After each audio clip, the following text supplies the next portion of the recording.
Bienvenue dans cette vidéo de remédiation mathématique. On parle ici de la notion de pourcentage. Alors, qu'est-ce qu'on entend par pourcentage? Eh bien, c'est simplement une situation de proportionnalité où la quantité totale est ramenée à 100. Donc, ça veut dire que si on travaille, par exemple, avec un tableau de proportionnalité, on pourrait le représenter comme ça, à savoir qu'on a toujours une certaine quantité totale dont on considère une proportion. On va aller chercher les valeurs dans l'énoncé. Donc, quelle est la proportion par rapport à la quantité totale? C'est donné dans l'énoncé. Et puis, on pourra reporter ça en pourcentage, ce qu'on note avec ce symbole en général. Ça veut dire toujours se ramener à une quantité considérée par rapport à un tout qui vaudrait 100. Alors, concrètement, ça peut être l'exemple suivant. Un vendeur nous propose un article de 59 francs au lieu des 85 francs initiaux affichés. Quel est le pourcentage d'économie réalisée? Eh bien, on va se rendre compte que la proportion de ce qu'on paye, c'est 59 francs par rapport à 85 francs qui était prévu, la quantité totale d'argent nécessaire, et on va se demander combien est-ce qu'on doit mettre ici, ce qu'on peut bien sûr noter X.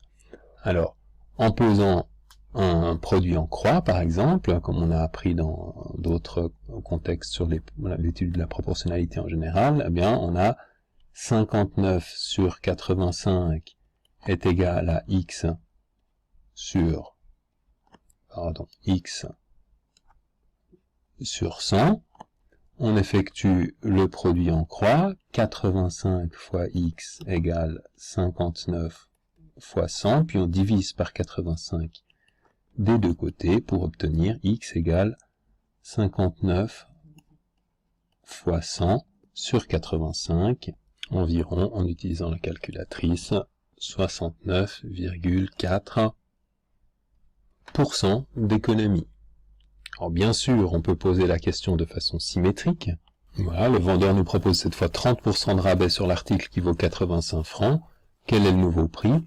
Eh bien, vous avez ici 30%, l'article vaut, la quantité totale normale est de 85 francs, et vous cherchez cette fois-ci la valeur proportionnelle à ces 85 francs que vous allez payer.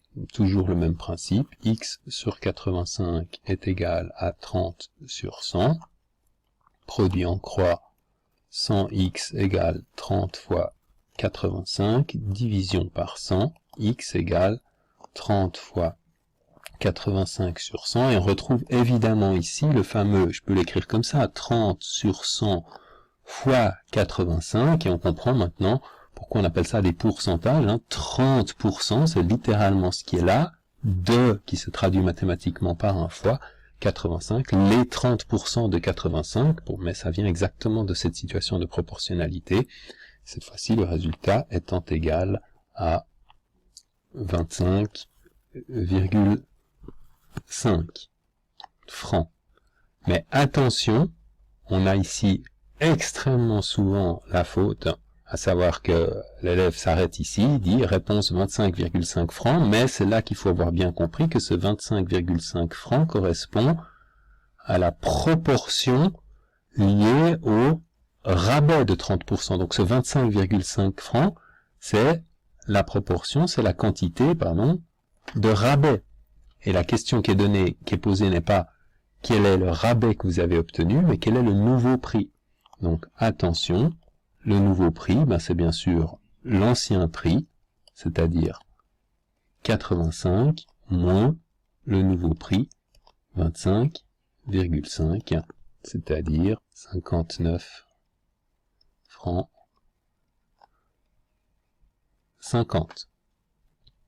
Bien sûr, vous auriez aussi pu résoudre l'exercice en vous disant que puisqu'il y avait 30% de rabais, on n'allait payer que 70% du total de 85 francs, on serait directement arrivé à 59 francs 50. Donc voilà, c'est pas très compliqué, c'est une notion de pourcentage.